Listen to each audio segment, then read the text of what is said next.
Noong 2016, kasabay ng kampanya ni dating Pangulong Duterte laban sa droga, lumabas ang pangalan ni Bongbong sa listahan.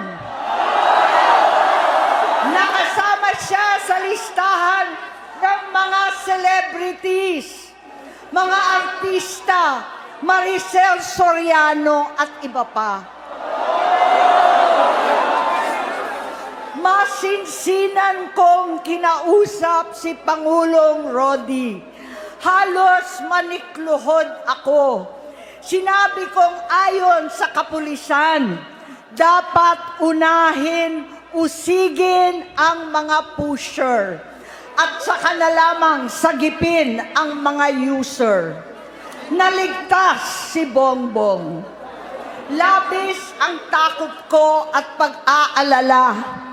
Kinausap ko siya at nagsabi siyang talagang siya ay nagbabago na. Muli at lagi, hindi ako nawalan ng pag-asa. Ako'y naniwala ulit. Mula noon na natatanggap ko na lang na balita tungkol sa kapatid ko ay regular na pagpapadoktor. Kaya kumalma naman ako. Inisip ko, totoo, dahil naopera na ang tuhod niya sa gout. Siguro, totoo na ito.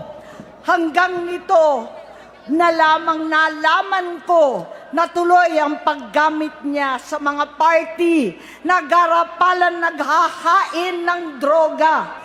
Pinagmamalaki pa ng mag-asawang kayang-kaya nila ang microdosing ng cocaine. Hati-hatiin daw para 4 na beses sa isang araw.